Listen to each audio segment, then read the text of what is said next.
the Facebook Live thing so that a lot of people can see and what have you. So I'm glad that you all share. So at this time, I'm going to ask Pastor Carswell. Is he? He's going to come and open us up in prayer and then do a welcome. And then I'm going to let the panelists introduce themselves to you all.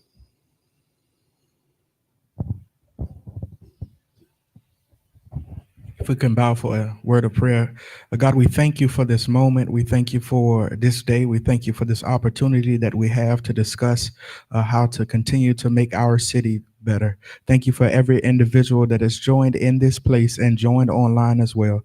We ask that something be said or done that be pleasing in your sight today. In Jesus' name, amen.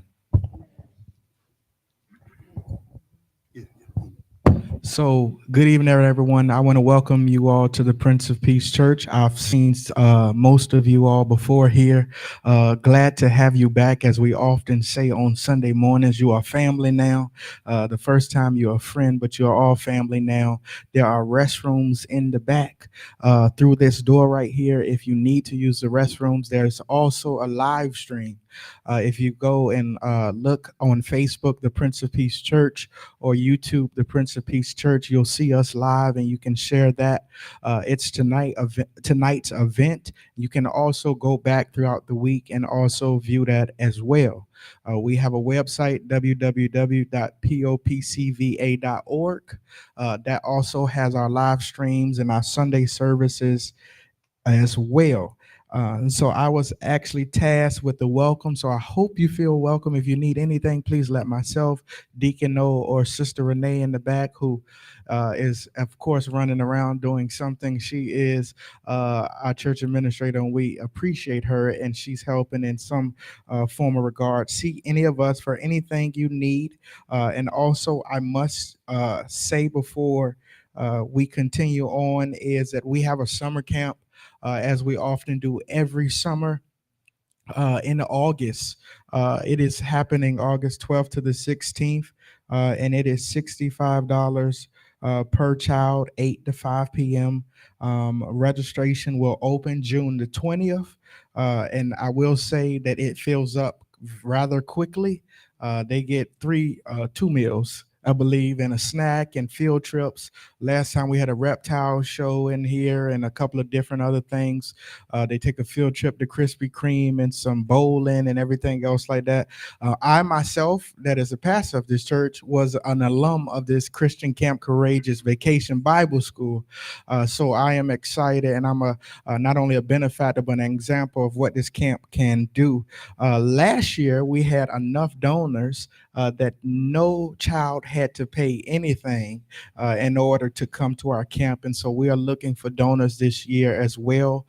Just look at our website throughout the month of June, and all the information will be up there. If you follow our church page, all the information will be up there as well. I wanted just to say that because we are doing things for our youth. This discussion is surrounding our youth, and it's important that our youth be engaged within our communities, and we want to make sure that we lessen the burden of them having to pay because we are aware of socioeconomic issues within our community. So I appreciate Bishop Randall Jenkins, and also appreciate each and every one of you all for being here. Thank you. Can we give the pastor a room clap? We're so thankful for him. He's also our sergeant at arms here at the Brighton Prentice Park Civic League, where I have the blessed opportunity to share with him. So before we get into our discussion on tonight with our panelists, and I'm going to allow them to introduce themselves, we have some very important information that I think all of us here need to hear and need to know that will be very beneficial to all of us. So at this time, I am going to ask that the mother of Leak from the Peak, Keisha Hawkins, to come forth at this time.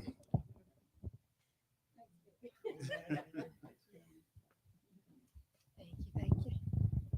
Whenever you're ready, Pastor, we can get the PowerPoint rolling. Okay, so good evening, everyone. I am actually excited to be here because I did not find out I was going to be here until 1:30 p.m. today. I was talking to Barry on Facebook, and he found out about my organization, Roadmap to a Full Ride, And he was like, I wish I had known earlier, I would have asked you to come. Well, I always tell my college students, because I'm a professor, that you have to always be ready. So when the opportunity comes, you can walk through the door. So here I am, okay? And so I am Keisha Hawkins. I actually graduated from IC Norcom High School uh, in 1993. So a long time ago, the old Norcom, the one they didn't already tore down. And then I went on from there, and I went on to Norfolk State University on a full, well, hold a green go, right, on a full ride. And then I left there and started working for the government for a while. Got my master's from Troy State University. Went into the government, was negotiating IT contracts up to $10 million for almost 23 years. And then I said, oh, enough of that. That's stressful. I'm going to go do something worthwhile. So I started teaching at Tidewater Community College 2.5 years ago, where I teach life skills. I teach our young people, first semester freshmen, how to do financial literacy, long term, short term goal setting, uh, SMART goals, diversity, communication, all the skills they need not to only be successful within college, but long after they leave college to be successful. I have two sons. So funny because Leak from the Peak is the nickname of my youngest son. He graduated from North Carolina A&T last year on a full ride, and he went on to work for the NBA. He's 22. He's an account executive for the NBA now, doing very, very well in Memphis. He works for the Memphis Grizzlies. And my oldest son graduated from IC Norcom many years ago, and he is now a real estate account executive, something, something in Northern Virginia, married with 5 kids. So, yes, I have 5 grandchildren. Yeah. So at any rate, I'm here tonight, though, to talk about Roadmap to a Full Ride, what it is, how it works. And so in 2019, my youngest son, Malik Hawkins, made national news for having over $1.2 million in 15 college acceptances at 17 years old. He was graduating from Grassville High School in Chesapeake. So once he made national news, people started finding me on social media and was like, how did you do that? We want to know how you did that. And of course, he's an African American young man. And so I'm sure there were a lot of questions about how we made that happen. So since that time, I've been working with families from Germany, Hawaii, Texas, Florida, New York.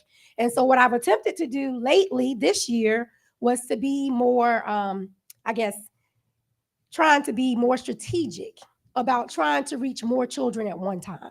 Okay. So my program was established in 2019. And so what I do, I have a couple of different things that I offer, but to date, $7.2 million in scholarships is what I've helped families earn across the globe since 2019. Okay. And so part of my program also helps increase SAT and ACT scores because while they're telling us they're not needed, that is not the truth. Okay. I also have helped several clients graduate debt free or have put them in positions to be able to graduate debt free. There has been increased opportunities where now our children are not now creating another generation of student loan debt. We've given them enough money already. Okay. And then Roadmap pretty much, I say, likes to say, changes lives overall. You can go to the next slide, please. So, what is covered? What are some of the services available? There are a lot of services available. So, the most popular service is the 2 hour crash course. Okay. So, on a 2 hour crash course, you can book that as early as seventh grade. I start working with families as early as seventh grade, all the way through a PhD program. Okay. So, in a 2 hour crash course, I'm teaching families about FAFSA because everybody thinks it has one purpose to try to get money. That's not the only purpose for the FAFSA. Okay. So, we cover the FAFSA process, how to apply to colleges. Back in my day, there was only one way, there's four. There's 4 ways to apply to colleges now. We talk about the application process, the essays they're going to encounter. We talk about how to find scholarships, reputable scholarship websites. We talk about the different types of colleges. We talk about the pros and cons to those different types of colleges. And then from there, we also talk about SAT and ACT foolproof proven resources that can help them increase their scores, which also will give them an opportunity to get scholarship money. And once we're done with all of that, we come up with an individualized roadmap for each particular child when they book a session. So they have a step-by-step process as to what they need to do, when they need to do it, and how it needs to be done. So that's my 2 hour crash course. I also do one-on-one consulting because sometimes parents know something about the FAFSA, but they don't know anything about scholarship. So I can customize anything because I created it. Okay. All right. And then we all know that if you can't write well, you can't get into the college. and you can't get the scholarship, right? And we know COVID did a number on some of our babies, right? And so they're missing some of those skills. I know because I sit in a classroom with them first semester freshman year, and they're having a hard time writing. So I offer essay writing assistance that will help them get into the colleges of their choice as well as get the scholarships. I also do interview coaching because if they're considering you for a full ride, but you go into the interview and you can't communicate well, you still can't get the scholarship. Okay. And so I do interview coaching. All right. And then workshops. I've been partnering with churches across the Hampton Roads area. They bring me in to either do speaking engagements or to do the full-fledged workshop as to what I talked about, the 2-hour crash course. All right. Personal coaching contracts are available. Speaking engagements are also available. You can go to the next slide, please. He told me I had 10 to 15 minutes. I'm trying to hurry up, y'all. Okay. Any questions? Go ahead. Absolutely. I have a QR code on my phone, so I'm going to bring it right on over there. Any more questions? You can go to the next slide. I will have my contact information on there, though. So there is a website, okay? You can go right to roadmap2fullride.com. You can learn more about me, see all the services that I offer. My phone number, Google number, 757-797-6049. And then I'm actually on Instagram, Facebook. You can find me anywhere pretty much. All right. Well, I think that might be my 10 to 15 minutes. Thank you so much for having me. Thank you. Can we give her another round of applause?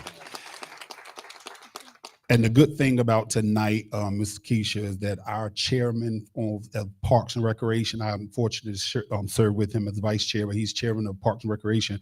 We definitely will try to take this information back to the director of Parks and Recreation, because we have a lot of kids and a lot of programs. So we probably need to get your program integrated into Parks and Rec, which will help our children at large.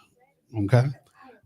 Thank you so much. So guys, listen, let's get down to business on tonight. Again, we're grateful. This program is more so for the live stream. So please share, go to the Prince of Peace Church and share it so that everybody can hear on tonight and what have you.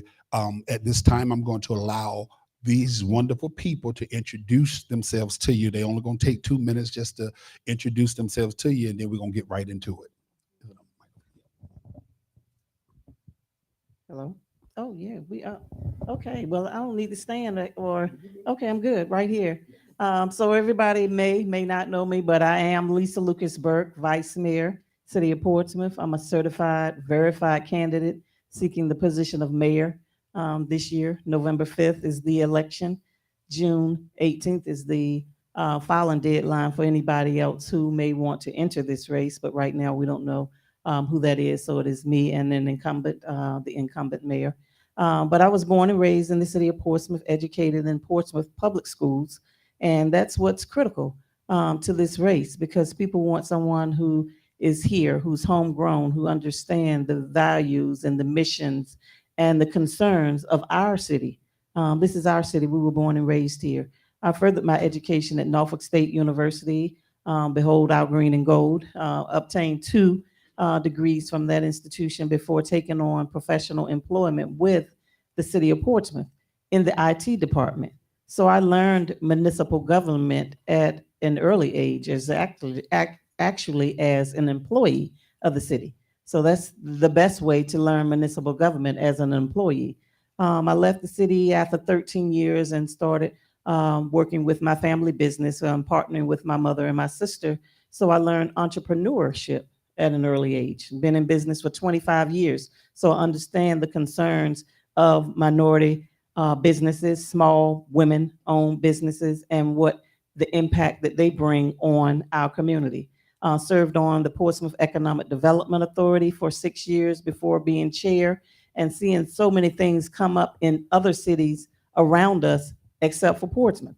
So I wanted to make some impacts, and we did. I was instrumental in bringing housing right there at the corner of Effingham and County Street, the Holly Point townhouse projects were actually apartments, and they filled up. They were filled before they were finished, and we're working right now on a second one that is going to be called Baines Point. So housing is an impact of mine. So those are some of the things that you'll hear about when we speak later with me on my 5-point platform, which is housing, education, of course, employment for our citizens here, public safety, as well as healthcare, the opportunities, and economic development. We need to grow our city. We need to change the waterfront, because right now we have a jail that needs to be removed and developed into something that will be a revenue generating entity for the city, so that we can lower our taxes, just like we did with our casino entity this year. We're able to lower our real estate tax and personal property tax by 5 cents for our citizens. So I'll talk more about that. I think that was a long introduction, but I think it's something that I need to impede with at the beginning. So thank you. Good evening. My name is Joe Harmon. I am the Director of Choral Activities at IC Norcom High School in great city of Portsmouth, Virginia. I also serve as chairman for the Parks and Recreation for the city of Portsmouth, chairman for that, as well as newly appointed to Economic Development Authority, which I'm very proud and very honored and very capable of serving on that particular board as well. My heart is for Portsmouth. I'm actually a Chesapeake Public Schools product. However, my parents were divorced, so I spent most of my weekends in Portsmouth with my father right here in Brighton. So I literally grew up here on the weekends and saw literally a tale of two cities. A tale of where I came from. Hickory High School was complete polar opposite of IC Norcom High School. So I graduated from Hickory High School in '04. I went to Norfolk State University, and I literally saw both sides of the coin again, seeing things that we were not offered to us as students, and now be able to offer those to my students at Norcom. And that's why I've been very successful there. And I will say to anyone, we have one of the best choirs in the state of Virginia. And that is no feat of my own, that is all God, but I know it is ordained for me to be there in that capacity for where I've been for this season. And I'm so excited to be here this evening. I'm sorry, I missed a question. No, your introduction. My name is Uniqua Randall. I am a special education teacher for Portsmouth Public Schools. This will be my third year. In November, will make 3 years. I've been with Portsmouth Public Schools about 7, 8 years. A lot of those years were being an instructional assistant in the classroom. I worked anywhere from K through all the way up to 6th grade. This fall semester, I will be working with high school students. So this will be different experience for me. But a lot of my years have been working in the elementary level. I have my bachelor's in psychology. I graduated from Regent University. I'm working on my master's in special education with the University of Phoenix. I'm going through my provisional, and I'm almost done with my program. I have one more class to take, and then I will be graduating with honors. And I've made the dean's list and the presidential list. So yes, that's my background. Did anybody tell you that you favor my grandkid's mother? That's my grandson's mother, and I'm so proud of her. And she lost 3 brothers in the span of 2 to 3 years to gun violence right here in the city of Portsmouth. So it was very imperative that we tackle education and pay close attention to it and make sure it's properly funded so that our children, especially our Black boys, can have a future. Thank you. There's a microphone. We'll start down that end. Hi, everyone. I'm so happy to be here today. My name is Yolanda Edmonds Thomas. I am a Portsmouth native, also an IC Norcom graduate, so go Greyhounds. I am truly vested in this city. I currently serve on the Portsmouth School Board, and I was elected in 2020, so during the pandemic. And the end of my term is this December. And right now, I'm currently on the ballot, running for a seat on Portsmouth City Council. Truly, my heart belongs to Portsmouth. I went away to college at University of Virginia, worked my first jobs in Northern Virginia, so Alexandria, had my first child in Pennsylvania, but Portsmouth was calling me back.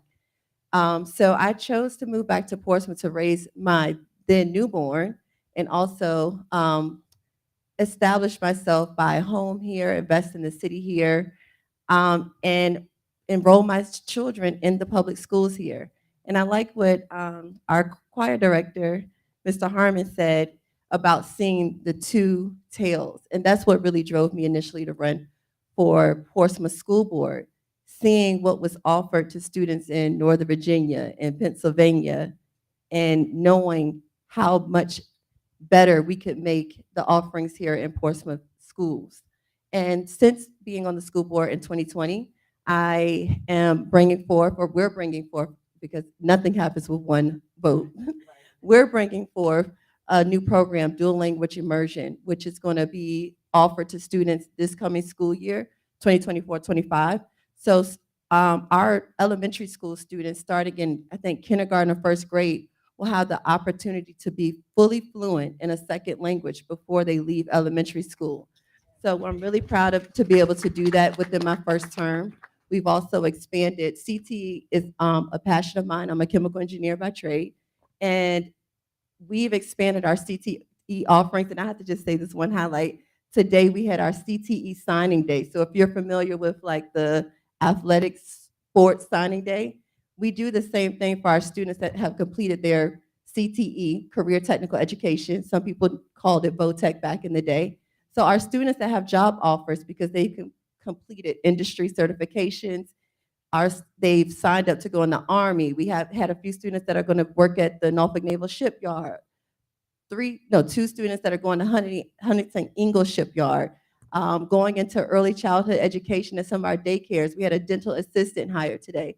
So it was amazing seeing our students sign those offer letters and be ready to have jobs waiting for them as soon as they walk across that stage in a few weeks. So I'm proud of that. My passion is for the students. My passion is for the city as a homegrown native Portsmouth.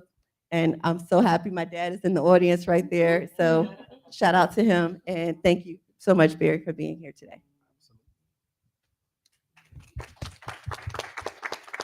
I'd like to say good evening to everyone. I am Lucretia Mason Underdew, and I am happily married to Clyde Underdew. I had to give him a shout out. He wasn't able to make it this evening. And I would like to also say, although not born and raised in Portsmouth, that the majority of my adult life has been in Portsmouth. And once you come into contact with Portsmouth, you just can't leave. And when you come into contact, you realize that you are with a family. And that's how I feel. I feel like I am amongst family members right here. I'm originally from Surrey County. I worked in the Portsmouth public school system for roughly around 18 years. And I am definitely glad that I was able to get that experience as a school counselor. Since then, I've been able to earn my license in counseling. So I was blessed to move on as a counselor. And I am happy to say that I am a licensed therapist. That may not mean much to you, but God knows it means a whole lot to me. I'm a licensed therapist. And what I believe in and why I quickly said yes, because I believe that I can help make an impact in Portsmouth. And that's why I'm still here. And I will not give up on Portsmouth, but I will give in with all that I have. So from whatever perspective, from the educational portion to anything in the community, I'm also a pastor. The back of the church is Portsmouth. The front of the church is Churchland. It's Chesapeake. So I still say Miss Costello is Portsmouth. So I said all that to say I enjoy what I do. I enjoy counseling, and anything that I can do for this city, my heart is here, and that's what I'm going to press forward to do. And she's also running for school board. Good evening. Good evening. My name is Dr. Velvet Smith, and just like many people have already said, I'm a native of Portsmouth, born and raised. I'm also a product of Portsmouth Public Schools, graduate of IC Norcom High School. Also got my undergraduate degree at Norfolk State University, and finally got my doctoral degree from Liberty University. I have worked for Portsmouth Public Schools for 20 years. I transitioned from Portsmouth Public Schools, but I still support the students from Portsmouth Public Schools because I'm the educational director for Horizons Hampton Roads. And for 25 years, we've been providing free summer enrichment camps to children in Portsmouth, Norfolk, and Virginia Beach. And we do it through a partnership at different private schools. So in Portsmouth, we're located at Portsmouth Catholic on Oregon.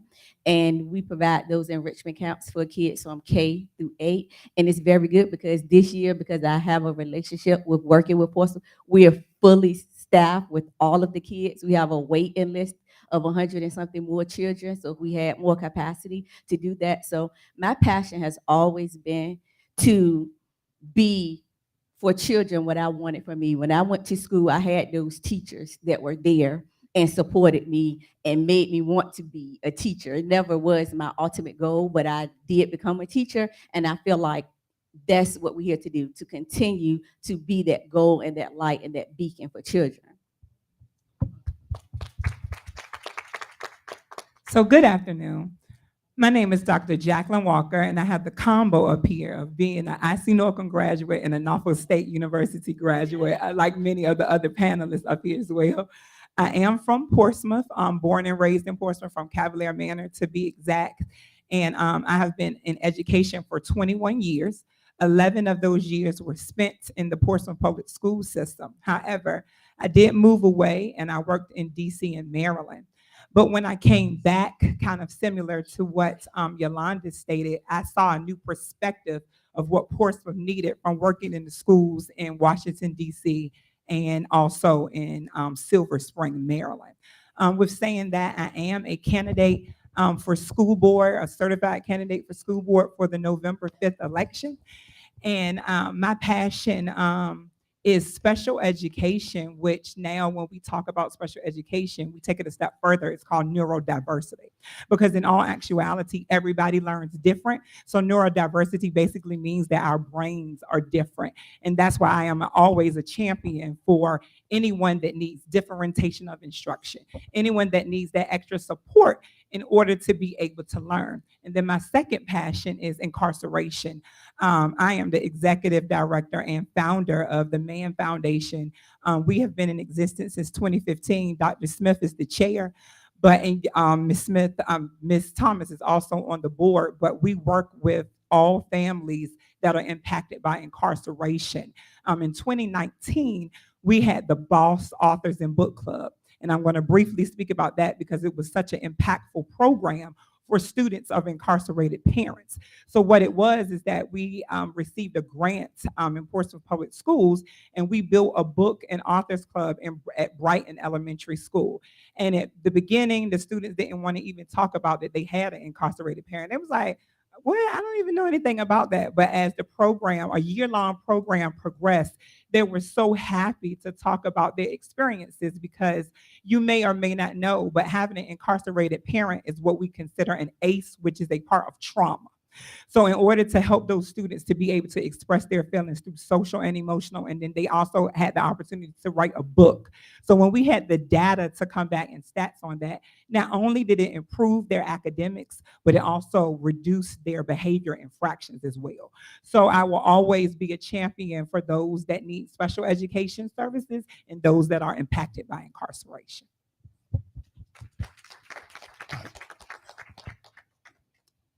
Hello, good evening. My name is Ariel Holly, and I work in transportation. I'm a bus driver. Okay. Listen, she's being shy, but she really helped me learn how to drive a school bus. I was in the same class as her, and I used to say, I'm not going to pass. I would sit back and watch them, because whether you all realize or not, and Councilman Tillage can tell you, you have to know all the parts on a school bus before you get a license. You got to know under the hood, under the bus, and guess what? You get under the bus. So anyway, let's give all of these panelists a round of applause. So I'm gonna say this disclaimer, and then I'm gonna ask the question, okay? First and foremost, I work for Portsmouth Public Schools. She works for Portsmouth Public School. He works for Portsmouth Public School. She works for Portsmouth Public Schools. So therefore, we are here to talk about a lot of things, but we're not here to talk about Portsmouth Public Schools. I'm sure there are areas that they need improvement, as all jobs, but I love my job and they love their job. And we all have to have a job to go back to, if y'all understand, okay? So at this time, I want to just get this conversation started. Many people was calling me and, well, why do you have Lisa? Why is she on the panel? She's not in education. Well, one of the things that a lot of you all may or may not know, Portsmouth Public Schools, as any other locale, they get a lot of their funding from the city government that's led by the mayor and his or her council members. So I thought that it would be a good thing because, and I asked her permission. We're gonna do it 2 or 3 more. I ain't gonna worry y'all to death with this. But I said, hey, I want to do a tour with you called Leading and Listening with Lisa, because it's very important that our next mayor, and I'm confident that she will be the next mayor, knows the hardships and the things and the challenges and the barriers that we face as educators and education support staff. And I wanted her to be here so that she can hear firsthand from you all so that she will continue to be a great supporter of public education. Okay. So that is why Lisa is here. All right. So now that we have that out of the way, and you all can raise your hand, there's a microphone on this side, there's a microphone on this side. And then Lisa, if you have a question to any of them, you can just turn around. I'll give you this microphone. But I just want to start it out. What is the most challenging hurdle, difficulty that you all have faced or is facing, or that you feel that some of your colleagues is facing? And that's why I didn't just bring teachers. I brought bus drivers. I brought other support staff so that you all can get a great understanding across the board. And don't be shy. And all of you all will get an opportunity to share if you so like. Just raise your hand so I can know. Yolanda.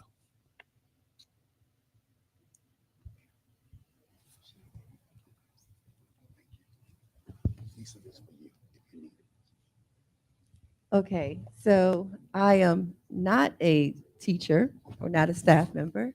I am a parent and I'm also a school board member. And when I pick my son up from school, some of the teachers, they definitely are open with me about some of their concerns. One of the biggest concerns, as I'm sure you know, we just finished the budget approval process, and very grateful for the 7% raise for all staff. But you know, a bigger number is coming soon, because one of the biggest issues is retention. And because of our regionality, it's easy for us to lose staff members to surrounding cities.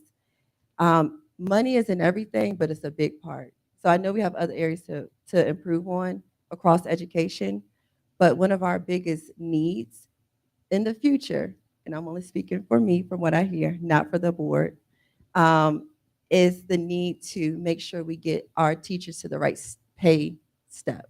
Um, so the raises are great, but eventually we will need the support of a council and a mayor, once we get that final number, to make sure that we can get our teachers to the right pay grade and the right step level, to hopefully retain some more of our staff. So I guess the question is, how do you propose that, or what do you see as some ways that council, or in your role as mayor, you can support when that time comes, of supporting the school system with that additional need and funding? That is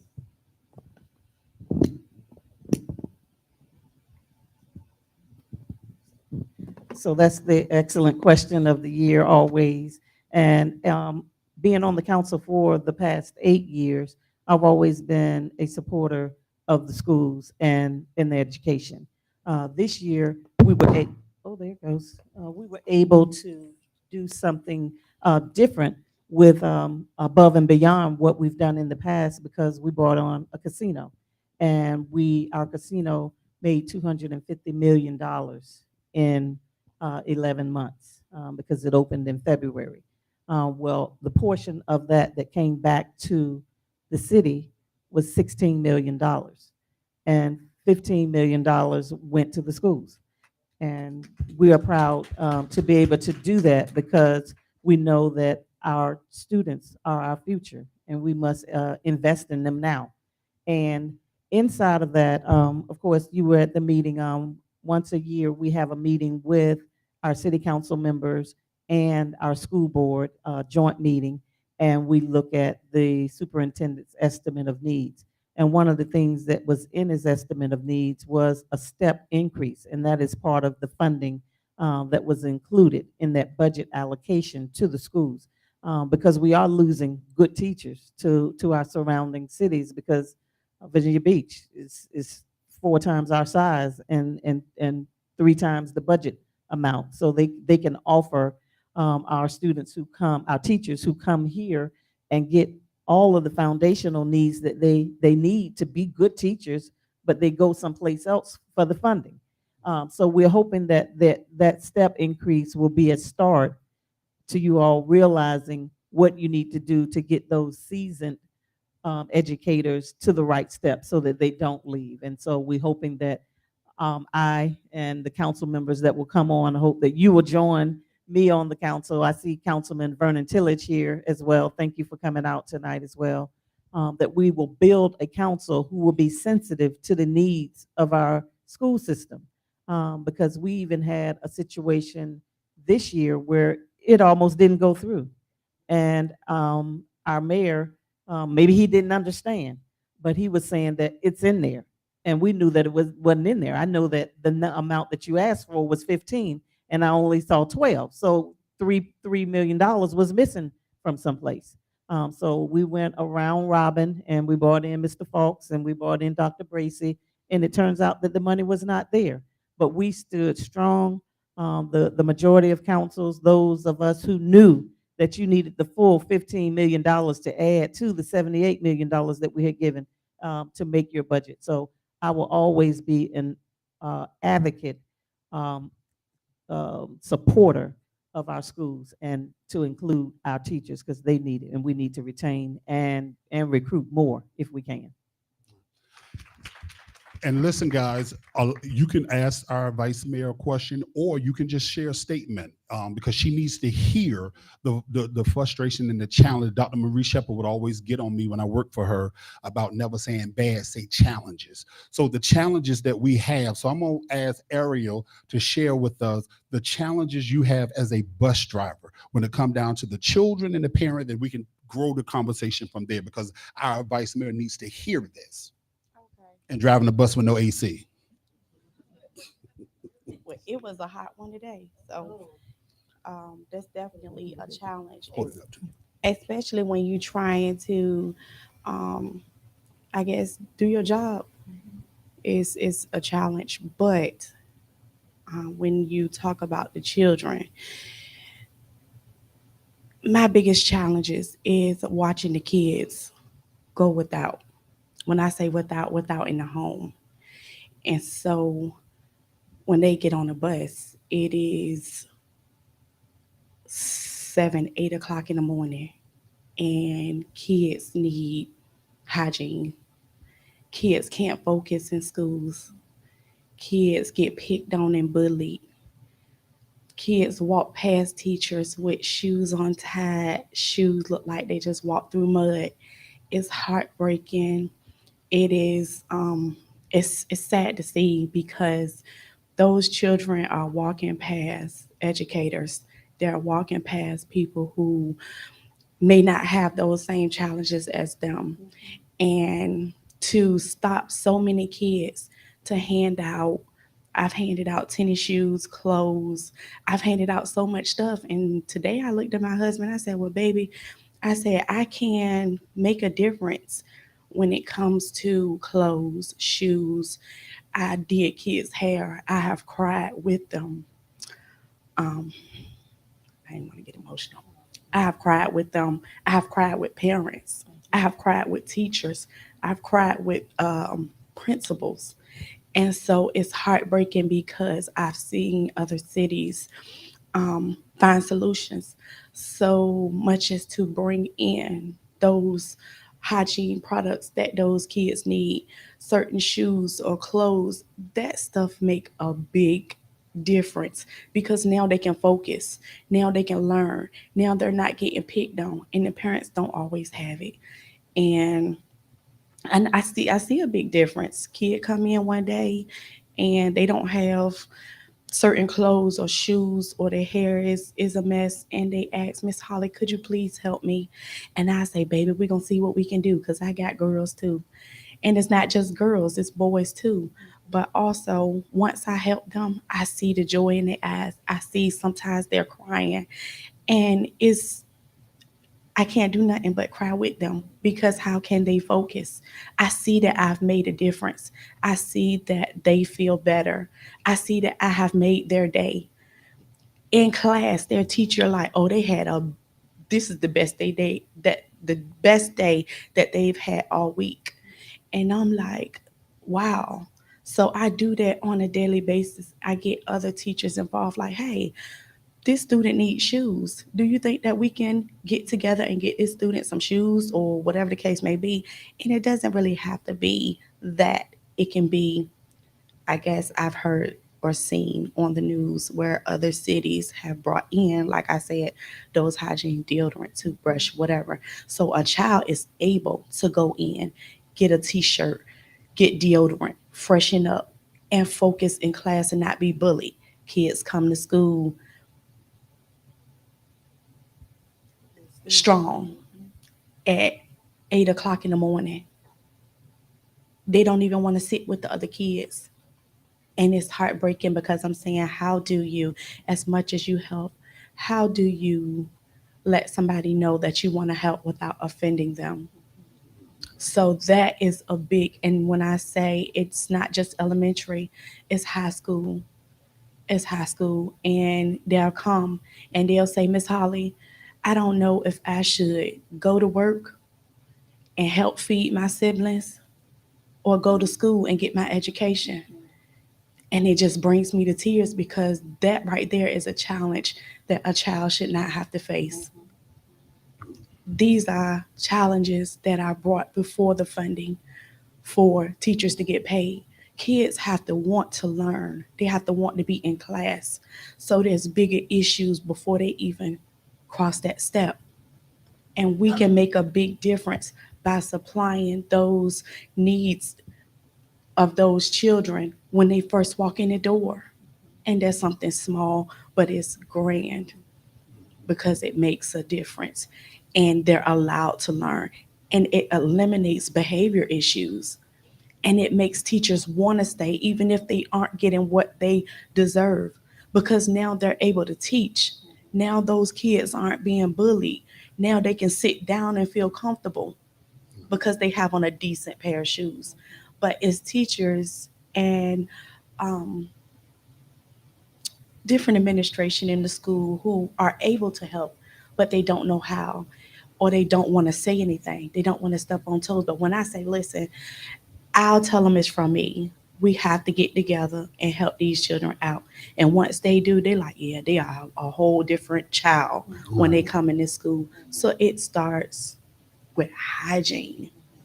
And it's not even, can't say it's sad to say, because we all don't have it. But whatever little I do have, I am giving all the time. Right. But that's it. Anybody else want to tackle that from what she's talking about? Or either in the challenges that you may have?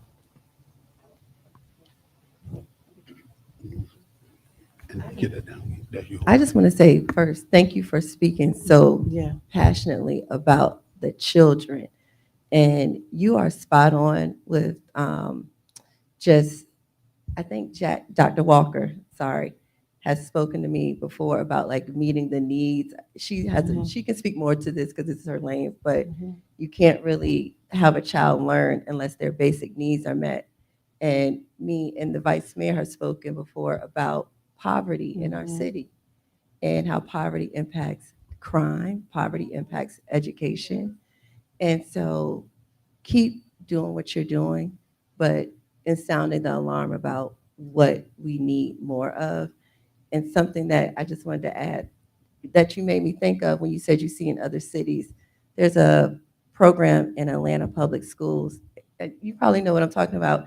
I forgot the lady's name, but she with the rapper. I can't think of their name, but they set up little stores in the schools to supply students basic needs. Mhm. And I think what you spoke on just sparked that idea that we can do more. And I know that our vice mayor is one that I've spoken with a while ago, and also recently about poverty and her passion for addressing poverty as well in our city. So thank you so much for speaking passionately and for your committed effort to pour into the children's lives. Like, we need more of that. Thank you. I would also add that within every school, you do have a parent liaison. And that parent liaison should be instrumental in helping you. And I also believe that when we speak out, we need to also make an impact as well. So I will tell you, from me to you, get my number before leaving, because my church would definitely make a donation to help you out for helping the kids. And there are other things that I can add. I'll talk to you afterwards. After this, some other resources that you can reach out to. And there is a way to talk to children, better yet, to talk to parents. Every parent will not accept it, but if you can get one that will, that makes a big difference. And the mental makes a big difference. So just like I totally agree with you, if we can get that part right, a lot of other things will fall into play. Statistics prove that when we can handle those portions of the basic needs. So I avail myself to you. So I'd like to add, I applaud everything that you're doing. And one of the challenges was kind of that I had was kind of connected to what you were saying, is that when I was a teacher and even when I was a supervisor, I always had to help teachers or either the additional staff with parents. So like how you stated about how the kids are coming that way at 7 o'clock, more than likely that's the same challenge that the parent is having too.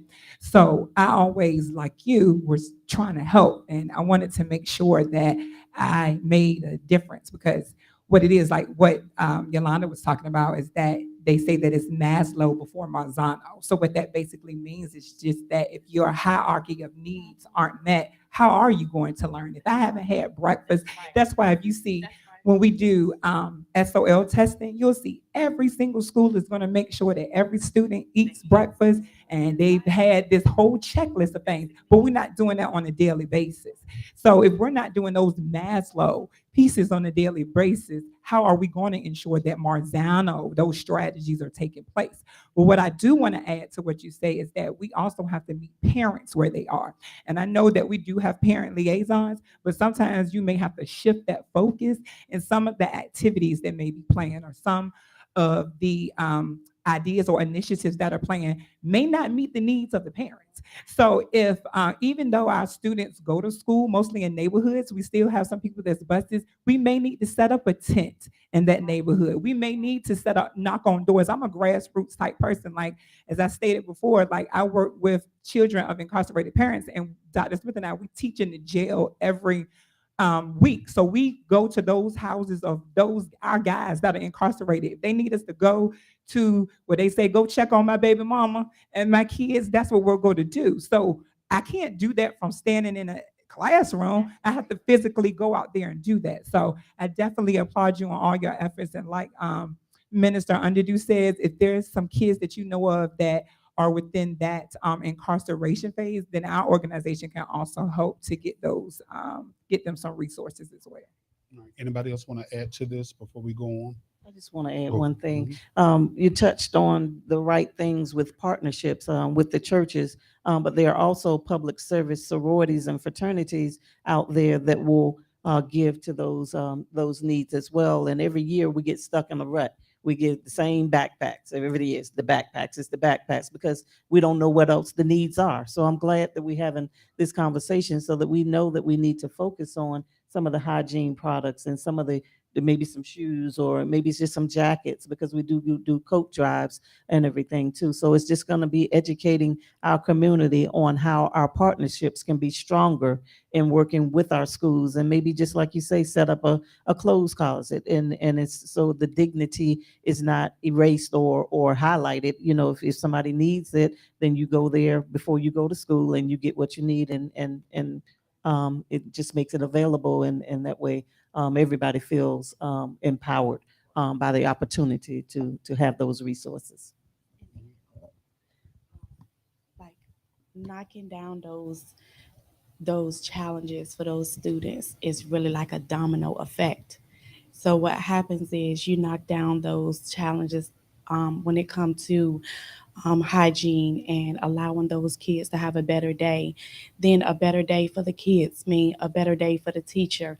Then you have teachers that are pulling it from within, and that passion is coming out. And now you want to stay back. Now you have teachers that are volunteering to stay back to help that child to pass. Now they are loving their jobs a bit more because they are less stressed. So it's not so much about the money anymore. It's about the child's education. Right. Mr. Harmon, is there anything you would like to add in your day-to-day position that you do in the school division? What challenges do you see with some of the students? So, being a musician, it's a whole different perspective. I teach chorus, which is an elective. They don't have to take chorus, whether or band or orchestra. This is an elected field, so you want to make sure that you have teachers that are there for the needs of that student, whether they want band, chorus, or orchestra, or drama or dance. My day to day, for 5 years, I was at Craddock Middle School and Norcom. So for 8 years, we did not offer middle school choir for 8 years in our division, due to enrollment, due to whatnot, and they kept saying the need was not there. But in order to show the need, they had every high school director go to their feeder middle school to reincorporate middle school chorus. The first year I was at Craddock, I had 12 students. We had 21st Century, which is an after school program that was back then very influential, very great program for our students, especially at Craddock Middle School. And many of them, I picked up another 15 students after school that wanted to be in choir. And the band director picked up another 20 kids for band, and there's another 15 for orchestra. So it really doubled our ensembles just in that format. We meet the needs of our students in any capacity. Yes, the school division or whatever school division it is, there are certain things that are required. I do know in Portsmouth, no students have to buy instruments. That is not an added expense to our parents or our students. However, there's the day-to-day things, uniforms and equipment needs and repair and all those things.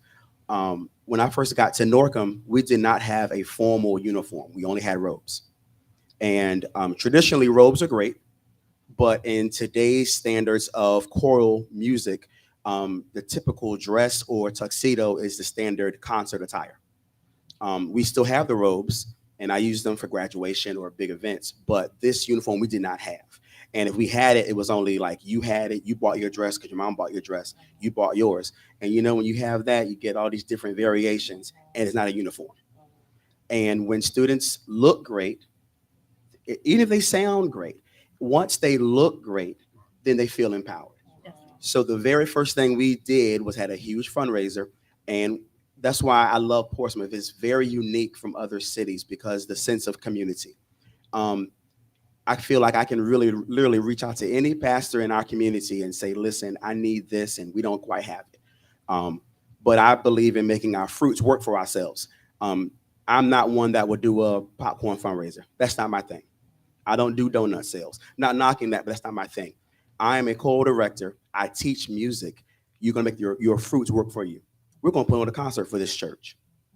And then it's a donation type concert. And from that, we literally got uniforms within 2 years for the entire choir and band. But they felt empowered.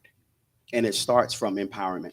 And many times our students feel like that, well, I never had, my mom don't have, my dad don't have, and you're doing great, Mr. Harmon, but you don't really have it for everyone.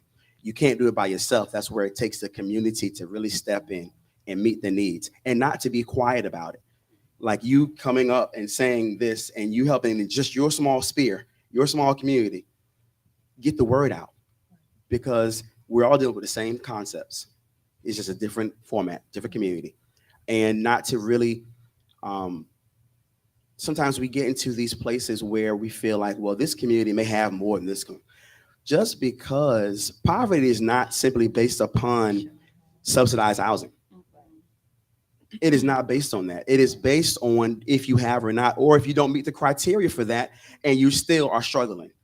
What happens to the middle, where you may have a two-parent household that is blue collar, that don't make enough money to get subsidized housing or allowance for food? What happens to that parent? They work hard like everybody else, but it's meeting the needs as a city or other cities. That is one of the biggest challenges, is meeting the needs, current needs. Anybody want to, okay, Unique, as a special ed teacher, what are some of the challenges you face? And tell them what time you leave in the evening to get home to work with your three boys. Um, Hello. I want to say the biggest challenge that I've been facing, I want to say since being in SPED, honestly, is the behaviors. It's a big challenge. It is a challenge. I'm telling you, even from kindergarten up to sixth grade, it's like every year we, as the teachers, we say, oh, it's going to get better. But it seems like it doesn't get better. It seems like the behaviors are getting worse. And it seems like the parents are caring and caring less. You call the parents, it's like, hey, your son is not focusing. We're asking him multiple times. And the parents gets nasty with you. It's like, oh, well, what do you want me to do? You want to come sit beside him? I'm just like, no, well, can you try talking to him, to try to get him back on task? But isn't that your job? They'll get smart with you. They act like they don't care. And it breaks my heart, because as a teacher, how do I care more for your child than you care for your own? And it blows my mind. And I've this year, a teacher called us, a parent, and was asking about the student. And the parent told the teacher that because the student said he didn't want to come to school that day, he stayed home.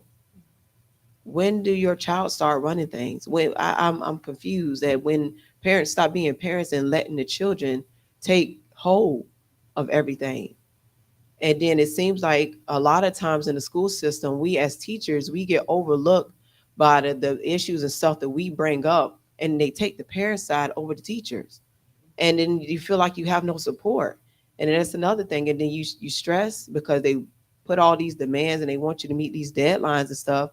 And we're only one person, and it becomes overwhelming. It becomes so much, and it stresses you out, and it makes you burn out early in the year.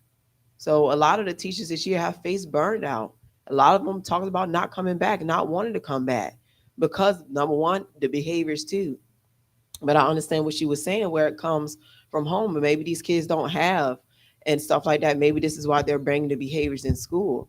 But what if they do have, and the parents are home, but they still come to school with these behaviors? And I believe, if I'm not mistaken, please tell me if I'm wrong, accreditation is a part of attendance is a part of keeping us accredited now. So when you have these students who are cussing you out and having all these behaviors, and I feel like, is it a certain limit of how many times they can get suspended that it now affects our accreditation? You tell me I got to come back to school and come to work and deal with this child that is so disrespectful, that just do not care, that will not listen, that they're not there to learn. They're there to be the distraction to everyone else in the room, so everyone else won't get what they need. You tell me I got to come to work every single day, and nothing happens. Right. And I'm suffering, and the kids in the classroom are suffering because they're not learning, because I got to keep dealing with Johnny every day, disturbing the entire classroom. Right. And I'm pretty sure the kids are going home and saying something to their parents, because sometimes it gets back to us, because the parents will say, hey, I keep hearing the student name, what's going on? And it's affecting the teachers. So like I said, the biggest challenge is the behaviors, and it's the parents too. Right. The parents are not stepping up. It's really a shame. One of our SPED, Dr. Velvet Smith, because you all are kind of professional at that piece, when you're dealing with a lot of SPED kids, a lot of times it be with the parents as well. So share a little bit about that from what Uniqua was talking about. Well, just to piggyback, one of our things that I used to say when I was in the classroom, teaching is like teaching in dog years. You do 1 year equals 7 years of teaching. Especially when you have that child that's the behavior. And when you a new teacher, you try to go off things that you think you know, common sense that's going to work with the kids, but that's not how it goes. When you're speaking professionally as it relates to behavior, the behavior serves a function for that child. So if you don't determine what function that behavior serves, they're going to constantly do that behavior, because if their function for behavior is attention, if you're going to call their name all day, they're going to get all of that thing. Or if it's avoidance, they know they can cuss you out because they really can't do that work, and they're going to get sent out or go that. Then it's serving its purpose, and it continues to fuel them. So you have to get to what the function of that behavior is. Once you get to what the function of that behavior is, then you can continue to address it. And I've had a child. One thing about it, I have a thick skin. I have a child that used to cuss me out every day, and you do get stressed, and you thinking to yourself, how are you, a fully grown adult, getting cussed out by an 8-year-old? And not just stringing words like it doesn't matter. I mean, stringing it together like it's a grown person really cussing you out just because you're asking them to do something regular within the classroom and things like that. I mean, it hurt my feelings as a new teacher when I used to have my family picture on my desk, and the little girl came past and was like, your kids is ugly. And look at you in here teaching us, and your husband probably cheating on you. I mean, she really broke my whole spirits down. So what I'm saying is, it can be very, very stressful. But professionally, you have to get to the function of the behavior, and it's nothing that's going to happen overnight. And you do have to get the support of the parents. But you also have to understand that as a parent, as a teacher, we're at a uphill battle, because the way that parents teach their children at home can be counterproductive to how we want them to act in school.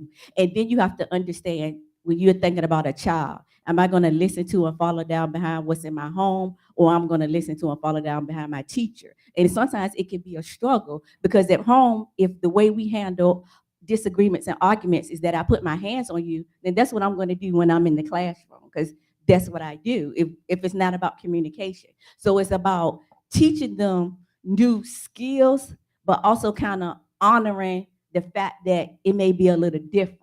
Just the way you say that you go into different settings, you act differently. So maybe you might can do this at home, but when we're around other people, this is not what we do. And you kind of have to model that. And you also have to be very, very relational. Those kids that have given me the most problems when I was a teacher, once you built a relationship with them, you can kind of rein them in, but you have to build that relationship and know about them and kind of know those triggers. But that's a lot to ask for in the classroom when it's 30 kids, and you got to know everybody's trigger and what's going to happen. So that's what compounds to the stress. It has nothing to do about teaching. A teacher who teaches loves to teach. It's all of those extra things, those extra layers, and making sure that you are meeting the needs of all of those kids in that classroom and trying to figure those things out. So that to me is the stressor that comes from that. And that was the thing that stressed me out, making sure that I'm meeting these kids academically, but I also got to meet their needs socially.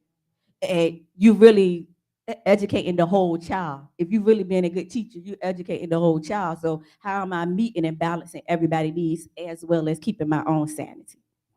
Dr. Jackie, so what would you say to a teacher that's stressed out, or like I say, I'll call Uniqua, it'd be about 5:30, 6 o'clock. And I'm like, hey, what you doing? Well, I'm still at school, and I know school out at 3:25, but she's doing some stuff with IEPs and things that got to be taken care of before she go home. And I feel so bad for my grandson, because she's a tough mama, that they've been learning all day, and then I call, what they doing? Homework. I said 7:30 at night. Yeah, but they doing homework. So what do you say to an educator that's saying, from what Dr. Smith said about learning 30 children's triggers, personalities, and dealing with all of that, and dealing with parents that are not cooperative? Well, I want to kind of answer or make suggestions to what Uniqua said, in addition to what Dr. Smith said. So my first piece is that what we used to do is that we used to review IEPs before they actually came into the classroom. And I'm not talking about the annual IEP review. I'm talking about a review before we get there, because I'm going to tell you why. Some of the students at their disability level, some of them are misdiagnosed. So like you're saying, you're talking about behavior after behavior after behavior. Scientifically and by definition, a student that has a learning disability should not be having all of those all of those behavior challenges. That would be more for someone that is labeled as OHI, ADHD, or either ED, which is emotionally disturbed. So I'm saying this to you, but I'm saying it off the record. I was told from parents a lot of times that have students in Portsmouth that the IEP team is agreeing with the same IEP year after year after year. So on the IEP, there's a section called continuum of placement. The first continuum of placement is the general education classroom. The last one is the residential setting. So I work in a place where we have private day. Public day is CSEP. Private day or other places like Center for Autism and all of those different type of places. But if the behavior is magnified that much, public school may not be the best entity for them to be able to be educated because they have to ensure that faith is being ensured. So what faith is, for those that don't know, is free and appropriate public education. So if you have a student with a special education diagnosis and they have a IEP, and that's not the best setting for them, then the district has to pay for them according to the IEP team and decision for them to go up that continuum of placement. And what you're describing to me feels like that they're not in the right placement. And as far as parents are concerned, like me and her also joke, we started teaching together in 2004. So the same challenges that you talk about in 2004, that you talk about in 2024, we were having in 2004, and that's 20 years later. But in saying that, we know that a lot has changed in reference to legalities and laws and everything that can go on. But with parents, I used to always because my issue was I couldn't get you to come in and sign the IEP. So I used to keep them in my pocketbook. And if I see you right out there, Roger Brown at Norco Homecoming, here you go, because I need for this IEP to be signed. So your child can continue to get services. But in saying that, a quick story. I have a student right now that when I had him in the 5th grade or 4th grade at Lakeview, then he was a behavior problem. He didn't want to be a behavior problem. He was a behavior problem because, for number one, his mom was not giving him the medicine that he needed. So when I would call her, and as a teacher, we're really not supposed to say or ask anything in reference to medicine. But with the student is telling me, Ms. Walker, I haven't had my medicine. This is basically why I'm acting the way that I'm acting. Then I feel bad, like that's not your fault. So I'm calling and saying, she was like, well, I'm not going up there. You go get the prescription and all that type of stuff. But this is the turnaround in the story. So she told me, like, off a baby boy, mama got a life too. She didn't want me to keep calling her. But it was mighty funny that 10 years later, she called me because he was on Straight, this TV show that used to come on, Scared Straight, and he's now serving a 55-year sentence. So you didn't want me in the 4th grade to help you, but now you're calling me for that. And Dr. Smith and I have provided him with canteen. We've provided him with the TV. We've provided him, and we're also working to get him out because it was also an unfair sentencing. But did all of that have to occur if you just would have helped us in the 4th grade and just give him a brilliant student? Just didn't have that behavior. And then also, I don't know, I can't say if where he was at Lakeview, if that was the most appropriate setting for him. Anybody else want to? So Dr. Jackie, how do a student graduate with a certificate and not a diploma? How those instances happen when it come down to spit? Because they didn't fulfill the requirements of graduation. So just because you're in special education does not mean that you're going to automatically get a high school diploma. Now they call it a certificate of attendance. If you've completed all your years, because a student is SPED according to IDEA, which is the Individuals with Disabilities Education Improvement Act, a student that is in SPED can go to school until they're 22 years old. So if the parent chooses to let them walk out the doors in 4 years, then that is really on the parent because they have those additional years that they can stay. And then there's also other alternatives. So like if we have a student that is very cognitively low, they take what's called a VAP. And they learn through VSOLs, which is the alternate version of SOLs. And then if they also have it where we have, it's called work keys, they can use those different assessments. But if the teacher, the parent, and the school isn't working together, they are going to graduate with the certificate of attendance because they haven't. This is one thing that people need to understand. Special education students are held to the same standards of any student that is in any district across Virginia. It's just that they have leveled the playing field. The teacher is supposed to level the playing field, but the standards are no different unless you're receiving an alternative standard, which means that you're very cognitively low, and then you get to take an alternative assessment. But they are, different assessments like work keys and those different pieces that the SPED students can take, but they have to be able to pass the assessment in order to graduate. Gotcha. So, Pastor Underdew, what with the counseling piece would help with some of these behavior problems? Are there anything that I know one year, and I can't remember the counseling piece that the individual that was in there. I think Mr. Malone, when he was alive, he had some people inside some of the schools. How does that work? Well, as far as the counseling piece is concerned in the school system, Or therapy? yeah. So that's one reason why it's so important now that the districts, the surrounding districts, they have therapists in schools. And I want to say that Suffolk is fully staffed with therapists, and it's another district around because teachers are not equipped to handle the mental challenges of the students that are in the schools today. And the other piece, as far as the counseling piece is concerned, it's a difference between a professional school counselor and a licensed professional counselor. There are two different things. School counselors don't specialize in mental health, but you will have that individual who is licensed to handle those who have the mental challenges.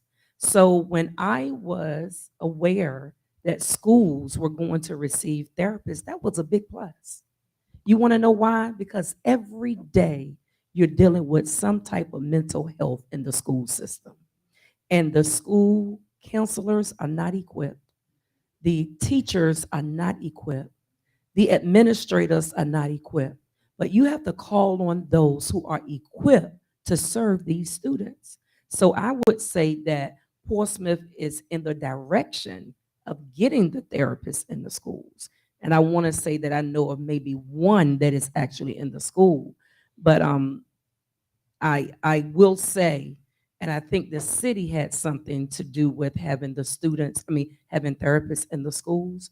And I would say this, you all are aware of the tragedy that took place in recently. So over at Craddock Elementary, that's one of the schools that they were supposed to get a therapist. So I spoke with a couple of people, but they don't have a therapist yet. And they were promised a therapist I think she said maybe 3 or 4 months ago. So as a result, they were smart with getting some other people to come into that particular school to help handle that. So what am I saying? I'm saying that we're headed in the right direction, but we can't drag our feet in order to get there. Right. So if we can get, I would say that's a big resource. Right. It's a huge resource. So if we could get them staffed in at least half of the schools, and I think I want to say, Vice Mayor, that the city was instrumental in starting that and getting the therapists in the schools, but that program is still not fully functioning. And that's why it was important for Vice Mayor Lucas Burke to be here so that she can understand the challenges that we face. And I remember, and somebody else can chime in after this, but I remember when I was driving, about 5 years ago, there was a young man, one little boy, his mother would bring him to the bus stop. And when I opened the door, he would grab hold of his mother's leg, screaming, hollering, kicking. And she would ask me, can you just, when I push him on the bus, close the door? And I said, ma'am, I can't do that. But we would hold up a whole like 10, 15 minutes because she didn't want him at home. But her whole ordeal was, let me just get him to the school. And I think a lot of that is what a lot of our frustrations be because everyone just want to dump it off on the schools, as is they forget that it starts at home. It really does starts at home. Anybody else want to chime in? Go ahead. I do. And I thought that, well, this conversation in another circle that I was involved in, spoke to the opportunity for parents having some type of parent court. And it was related to when there were issues where gun violence was involved and an underage minor kid had the gun. And of course, you can't charge them. We have an issue with our juvenile detention centers that were denied through Chesapeake, which is where they've been going for the past 20 years. And now we're having to transport them as far as Winchester, 5, 6 hours away for our deputies and our police to send them. But, you know, the parents have to be accountable in here somewhere. And Dr. Walker mentioned that some of the behaviors that you're seeing expressed or relayed in the students is some of the same behaviors that the parents are facing. I know an educator who was working with students, and I guess it was a snow day or inclement weather day, and they was like, "Oh, school's gonna be closed Thursday and Friday." It was a Wednesday. School's gonna be closed Thursday and Friday. The kids started crying, and she said, "Well, wait a minute. Aren't you glad you're gonna be home?" No, because we're not gonna eat on Thursday or Friday if we're home for snow day. I mean, and that touched home. I mean, when you say it breaks your heart, it breaks your heart because some of the parents need help because they don't have education that helps them to be self-sufficient through Maslow's hierarchy of needs, and they're never reaching that self-actualization piece at the top of that pyramid. So we need to help some of these parents. So, but I don't know how we get there. I don't know how you tell somebody that you need help because your actions and your behaviors are spilling over on the children. And then if we can get these parents some help through some type of parent counseling or some kind of parent court or some kind of parent schooling or something. But I think that's one of the partnerships that we could try to work on through some of these organizations that we have. I'm just going to say a quick plug here because we're talking about mental health, and then yes, we're talking about mental health. It's Mental Health Month. But one thing that Portsmouth Public Schools did implement really newly, Vernon was on the board, Councilman Tillage was on the board at the time as well. Both of us came onto the board during the pandemic. That was eye-opening to me. It was stressful. I know it was stressful to lots of parents, and when I tell you we're still feeling the impacts, our students are still feeling the impacts, and I know our parents are too. But one thing we did implement, and I just wanted to plug at this time, was the Here to Help campaign. And that is free to all Portsmouth Public students, parents, staff, teachers. And yes, like you said, we could definitely have more therapists in the school, but we have the resources. If anyone wants to use those resources, it's a website on Portsmouth Public Schools, Here to Help. And it provides you with services. It gets you in touch with providers that can address mental health needs. And to your point, Vice Mayor Lucas, we have the parents need support too. I want to believe that every parent wants the best for their child, but maybe they don't know how to provide it. I'm going to go with the positive, right? I'm sure there's some outliers of parents that, have other issues going on. But if we can provide, like you said, find ways to provide and reach parents, reach families, and provide that outreach and make it more accessible. I think that was the whole point of our Here to Help campaign, accessibility. We had this is nothing new. These services are nothing new, but I'm on the school board and I didn't know how to find some of those services. So we made it centralized in a central place. We did a whole campaign around it. And I think we just need to do more of that in our communities. We have social services, right? We have the building, but we need more social outreach within our communities so that, like Dr. Walker was saying, if we're in the communities, if those service providers are in the communities, maybe they have, I think I saw recently Parks and Rec had a mobile dentistry or a mobile medical care. So addressing the needs right in the community, I think would help us with some of the mental aspects and also just the support. Because when you don't feel like you're alone and you have the support of the community, sometimes that gives you the extra push to keep going and to try your best harder for your family. And we have room for one more. I think Ariel wanted to say something. Yeah, I was just going to touch on when they were saying about the community. The communities. Um, so I was driving for Waterview Elementary, and I used to talk to so many parents, so many students, so many teachers, and what they were suggesting is that, and that was one of our biggest schools. That's one of our biggest schools, um, as it pertains to at that point or at that time issues at home before they even get to the door. So they were suggesting that, hey, well, maybe you can, reach out. Maybe you can go out into the communities and talk to the parents. And oh, we're gonna hold. We have the parent liaison. We're gonna have the parents come in so we can let them know about the behaviors in the school. And that's when I was suggesting that, hey, how about we go into the communities? How about we go into um, the shelters, because there are shelters in the community. Um, in London Oaks, they have a place where the kids go after school and do their homework and probably get lunch. That is a meeting spot to meet those parents, because now they don't have to leave the community. Now they don't have to see parents that they might not know.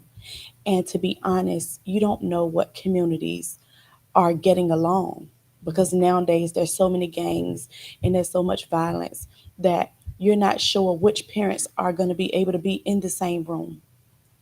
But a lot of the time, communities stick together. Sometimes they're broken apart due to kids and issues. But for the most part, when you're talking about different communities, they stick together. Say, well, you know what, we might not like each other right now, but if it's gonna be London Notes versus Dale's Home, we're gonna stick together. So reaching out to those parents where they are, letting them know about the behaviors, finding out what the parents' needs are, is also opening doors for what the child needs.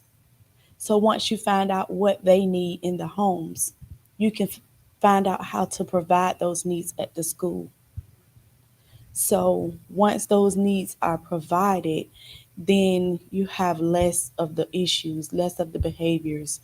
And I just feel like going out, reaching out to those parents, whether it is, okay, we can't get Johnny's mother to come to the school.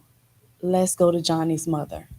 Because if those behavior issues are noticed in September, I don't want to wait to June, because he can have growth throughout the year if I just go and talk to his mother. And sometimes you have to step out and do some things that isn't in your job description in order to have a peaceful year, in order to have growth, see growth. And a lot of the time, when I talk to the parent, when I talk to the teachers and the parents, I had a parent cuss me slam out. Okay, and I was like, listen, you can cuss me out all you want, but I am not gonna sit here and watch you cuss this student out. And I know that they're your child, but it's embarrassing.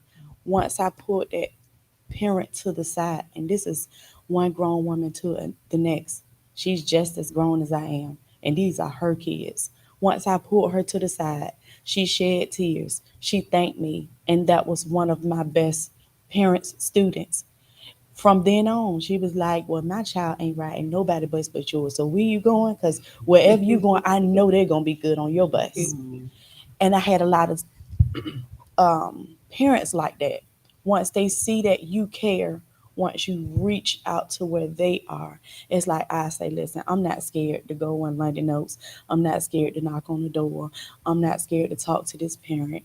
I'm not scared to talk to this child. Because when you have children that's coming to school that already are facing issues when it comes to daily needs, um, and they come out and say, hey, well, I didn't get no sleep last night because my mom and my dad was fighting, or there was shooting going on. We was on the floor ducking.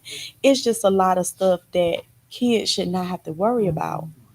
And so once you reach that parent, pull them to the side sometimes and let them know certain things. Then from one parent to the next, you let them know, hey, I know I'm the bus driver. I know it may look like this to you, but I'm right where you are because I'm a parent too. They seem to identify with you more when you reach them there than, hey, she worked for Portsmouth Public Schools and she's addressing my child and a situation. They feel a connection. They feel like I'm able to talk to you. And then they start opening up. I'm dealing with domestic violence in my home. Me and my kids don't have food. And the more that they open up, the more that they receive. The more that they receive, the less issues you have out the child. Well, can you all give all of our panelists a round of applause on tonight? I want to thank each of you all. And like I said, these conversations are healthy. Please go to the Prince of Peace Church and you will see this live and just click share. That's all you have to do is click share so others can look at it. One thing that you all have to understand, once Lisa wins in November and is sworn in December and serve on January the 1st, all the business people of Portsmouth are going to be lined up to meet with her. And I just need her not to forget about us in public education. So that's why I thought that it was very important, because so that she can hear it from various aspects of individuals. Because one thing about it, I know we all care. I know we all care. So give yourselves a round of applause for coming out on tonight. So glad to see Pastor Porte in the back. So good to see Pastor Kelvin Turner, who's also a council candidate for this upcoming election, and so many others, the Honorable Costello B. Williams. So glad to see all of you all out there here today. At this time, we're going to stand, and Pastor Calvin Turner, if you would come up and close us out in prayer, I would greatly appreciate it. And those of you all on panel, before y'all run out of here, can y'all please stand together and get a picture with our mayor-elect? Come on, clap your hands and let us all stand.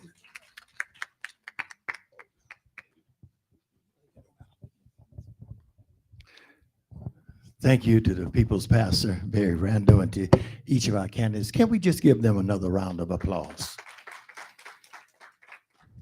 We're here to make a difference. And it takes people from the audience. It takes the kind of solutions they talked about on today. It takes the passion for the people. That's why you have so many people running in this election, because they care about Portsmouth. One of the challenges that we're going to have in this election is some folks don't feel great about this guy named Trump, and they don't feel good about this guy named Biden. And we got to make sure the apathy don't keep them from the polls. We need to make sure they understand the urgency of this election, because without it, we will not be able to provide the kind of solutions that they talked about on today. Let's bow our heads and go to God in prayer. God, we thank you. We thank you for this day. We thank you for this time of coming together. We thank you for the people on this panel and the solutions they talked about.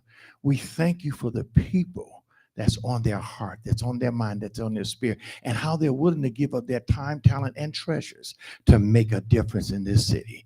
God, as we leave this place, never allow us to leave your presence. Go with us, stand by us, and keep us in the comfort of your care. In Christ's name we pray. The people of God said, amen.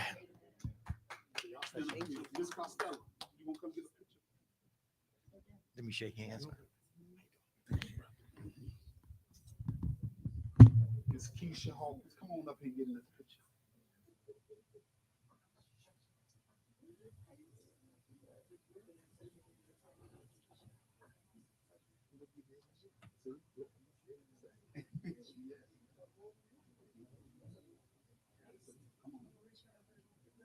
stand right here, because I'm still over, I'll still be over there.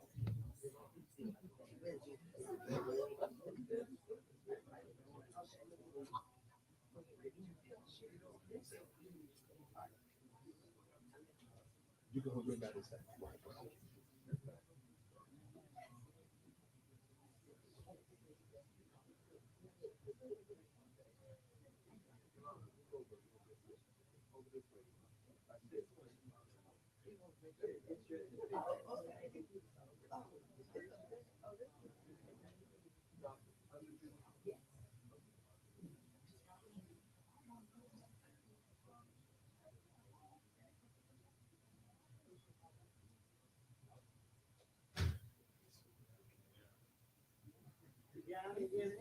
You get us? You go back. You need to get in the middle. Get in the middle. One more.